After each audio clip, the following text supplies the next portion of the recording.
아드레날린 과다 분비입니다. 이게 대체 무슨 얘기인지 기사 같이 볼까요? 이진숙 석방 비판 속 일각선 체포 과잉이다라는 얘기가 나온다라는 거죠. 이진숙 전 방송통신위원장, 지금 이젠 전을 붙이죠. 지금 이 방송 미디어통신위원회가 지금 됐는데 관련해서 갑작스레 연휴가 시작되기 직전 날 체포가 됐다가 바로 체포적 부심에서 또 이게 받아들여져서 석방이 됐습니다. 그 모습 잠깐 같이 보고 오실까요? 전쟁입니다. 이 말을 한 여성이 떠오르네요. 이재명이 시켰습니까? 정청래가 시켰습니까? 아니면 개딸들이 시켰습니까? 방송통신위원회라는 기관 하나 없애는 것도 모자라서 이제 저 이진숙한테 이렇게 수갑을 채우는 겁니까? 10월 2일에 저와 함께 체포 이렇게 수갑을 차고 체포 구금된 것은 대한민국의 자유민주주의라고 생각합니다. 이것이 이재명 대통령이 말한 국민 주권 국가입니까? 저를 체포하고 구금하는 데는 국민도 없었고 주권도 없었습니다. 경찰의 사실상 폭력적인 행태를 접하고 보니까 일반 시민들은 과연 어떨까 그런 생각이 들고요. 네, 이진숙 전 방통위원장 사실 그 이전에 4월에 했었던 한 발언 때문에 문제가 돼서 체포까지 갔었죠. 이 발언이 지금 좌파 집단은 항상 그 이상의 것을 하는 집단이다. 이런 얘기를 위원장으로서 장관급 공직자로서 한 게 문제가 있다라는 걸로 경찰의 조사를 받는 상황이었었는데, 근데 결국 이 조사에 6번이나 요청을 했지만 나오지 않았다. 그래서 체포를 했다라고 했는데 지금 석방돼서 나오는 모습까지 봤습니다. 석방돼서 나온 거에 대해서 왜 풀어주냐, 이걸 풀어준 게 잘못된 거다라는 게 민주당, 여당의 많은 얘기들이었는데, 근데 박범계 의원도 사실 강성 중에 한 명이죠.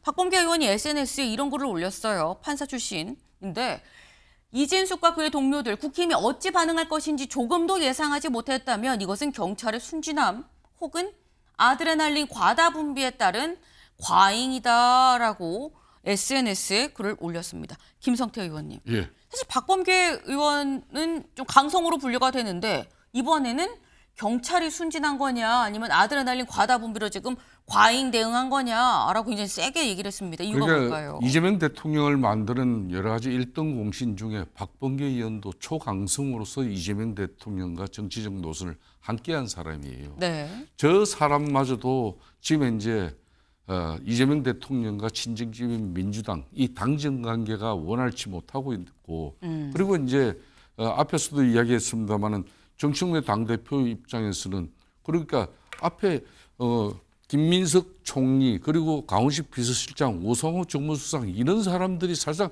대통령실 주변 사람들은 정권 초기에 방송 언론 쉽게 접하면 안 돼요. 그럼 왜 대통령의 입장으로 비춰질 수가 있기 때문에 네. 많은 혼란과 또 오해가 생깁니다.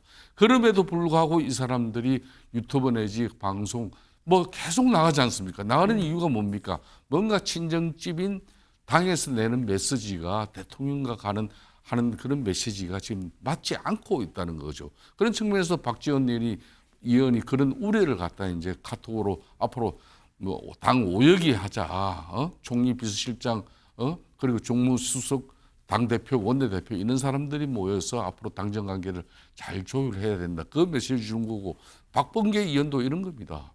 추석머리 밥상이 이전에 냉장고 때문에 또 시끄러웠지만은 이게 이준숙 전 방통위원장 그 국가방송미디어통신위원회법으로 면직 처리했으면 그걸 이제 면직 처리한 지 하루 만에 경찰에서 6번 소환 요청했다 그러지만 3번은 일반 서신으로 보냈어요.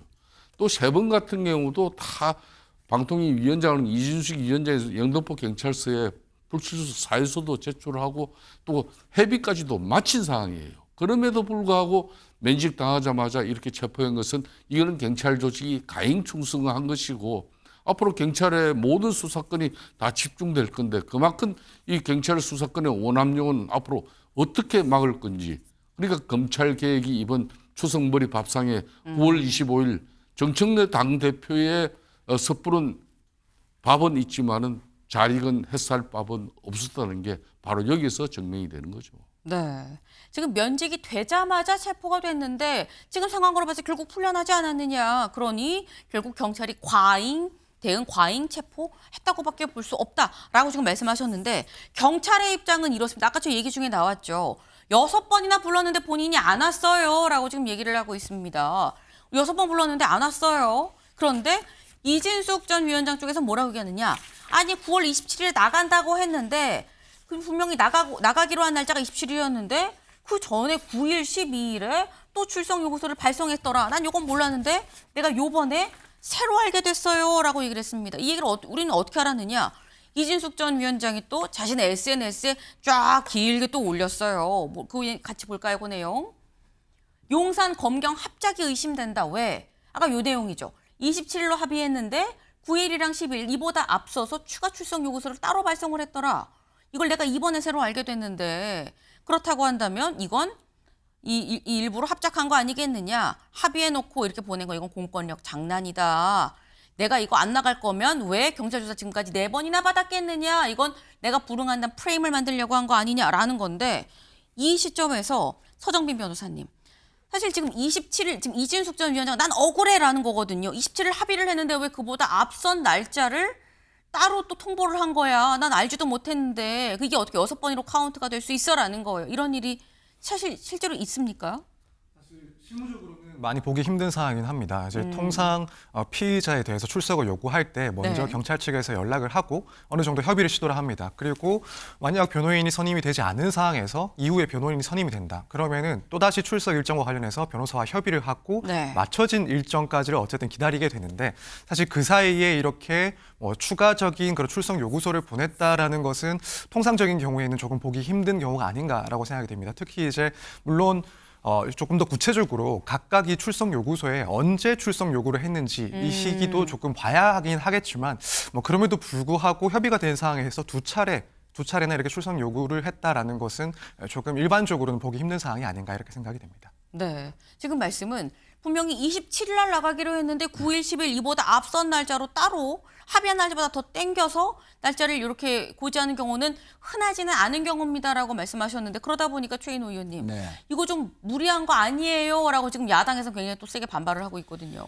뭐 이준숙 전 위원장의 저 SNS 말로만 따지면 네. 좀 무리한 것이 분명히 있어 보입니다만 그건 뭐 좀 더 한번 진위를 또 살펴봐야 될 것 같고요. 다만 뭐 용산 자꾸 이준숙 전 위원장이 자꾸 긁어 넘어지는데 네. 만약에 용산이나 당에서 기획을 했다, 함행 수사를 했다라고 자꾸 주장을 하고 싶은 모양인데 그것은 있을 수가 없고 아무리 용산이나 당이 뭐 속으로 좀 밉다 하더라도 저렇게 정치적으로 체급이 확 커지는 것을 모를 리가 있겠습니까? 그걸 아는데 경찰에게 무리하게 체포를 하고 또 수갑을 채워라 이렇게 만약에 했을 리도 없고 그걸 자꾸 아닌 줄 알면서도 저렇게 정치 공세하는 이진숙 전 위원장의 공세 또 국힘도 이제는 좀 자제함이 마땅하다라고 생각을 하고요.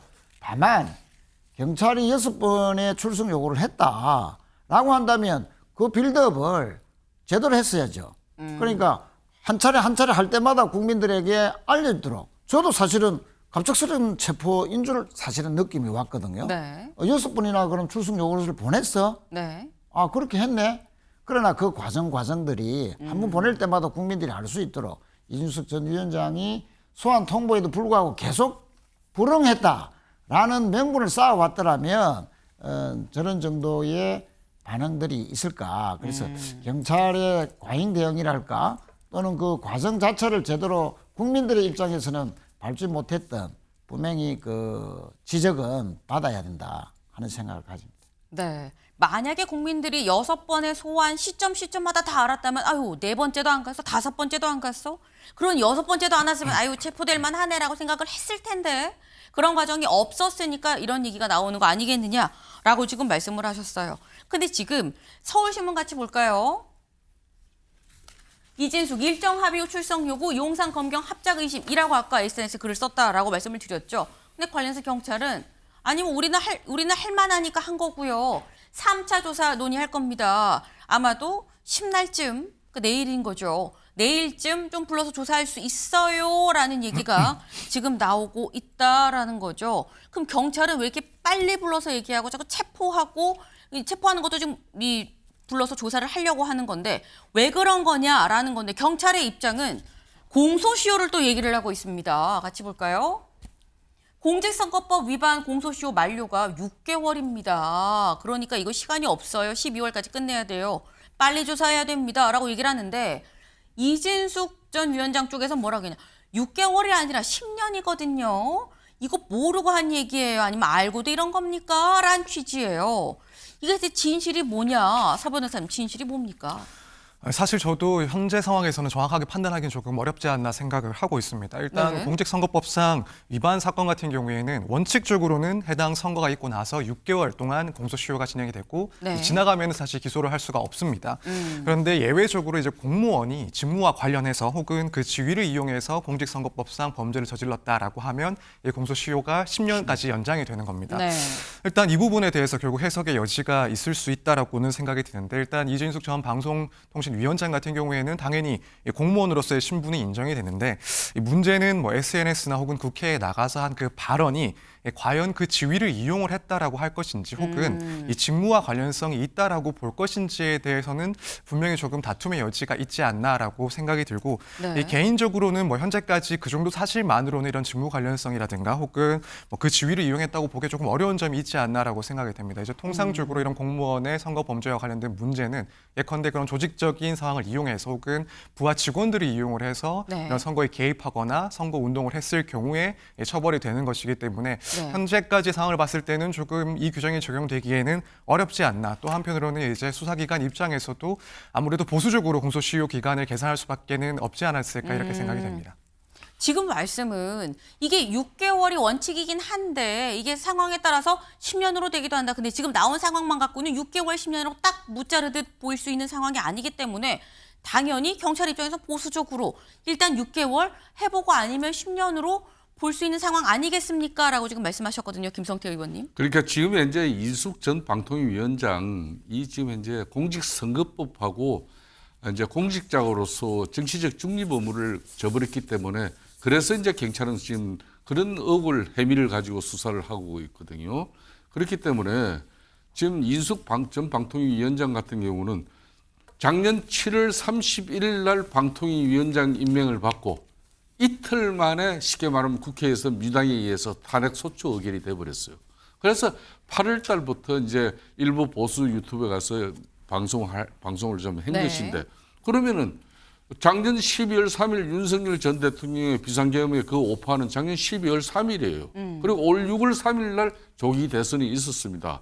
무슨 공직자로서 정치 중립 의무를 위반하면서 사전 선거 운동으로 저촉받을 그런 혐의 자체가 없는 거예요. 그러니까 이 자체가 우스운 이야기예요. 그러니까 좀 전에 변호사님께서도 말씀을 했습니다만 경찰이 공소시효 지금 선거법 이야기 6개월인데 이거는 사실상 지난 6월 3일 이 대통령 선거에서 이준석이 방통위원장이 공직자로서 이렇게 정치 중립의 의무를 저버리면서 직무 관련성이나 또는 직위를 이용해가지고 선거법을 위반했는지 그거 아니잖아요. 이거 작년 8월 달 상황이거든. 그렇기 때문에 경찰의 무리한 수사라는 것은 이걸 불보듯 뻔한 거예요. 네. 지금 김성태 의원님은 사실 이게 해석의 여지가 내가 볼 땐 10년짜리인 건데 자꾸 6개월짜리라고 짧게 얘기해갖고는 과잉해갖고는 체포를 했다라고 말씀하셨는데 근데 이제 지금 나오는 얘기가 내일 아마 추가 조사가 있을 거다라는 얘기가 지금 나오고 있죠. 서 변호사님. 근데 경찰 입장에서는 지금 조사를 빨리빨리 하고 싶은데 이렇게 저렇게 해서 좀 안 나오고 있다라는 게 경찰 입장인 거거든요. 요번에 체포적 부심이 인용이 돼서 풀어줬으면 석방이 됐으면 다시 한번 경찰이 체포를 하려고 하는 건 가능한 거냐라는 의문이 듭니다. 원칙적으로 이제 같은 사유로 인해서 다시 한번 체포를 하는 것은 불가능합니다. 법적으로 금지가 되어 있기 때문에 추가적인 그런 혐의가 확인되지 않은 이상은 체포 영장을 다시 청구하는 것은 어렵다라고 보이고 일단 경찰 입장에서 현재 할 수 있는 것은 최대한 임의 출석을 요구를 하고 네. 출석에 응했을 때 조사를 하는 방법밖에는 없지 않나. 만약에 뭐 출석에 또다시 불응을 한다라고 한다면 특히 이제 경찰 입장에서는 공소시효 기간이 얼마 남지 않았다라는 그런 그런 시점이 다가오고 있다 보니 그렇다면 뭐 이진숙 전 위원장에 대해서는 추가적인 조사 없이도 현재까지 수집된 그런 증거들만으로 기소하는 방안도 점차 고민을 하고 있지 않을까 이렇게 생각이 됩니다. 네, 지금 들으셨죠? 만약 공소시효를 6개월을 경찰이 계속 본다고 한다면 이 안 조사가 다 끝나지 않을 때는 체포가 상황이 없이 그냥 불구속으로 기소할 수도 있다. 같은 사안으로 두 번 체포는 좀 어렵다라는 설명이 있었습니다. 네. 내일 실제로 이 이진숙 전 위원장에 대한 추가 조사가 이루어질지를 좀 지켜봐야 될 것 같네요.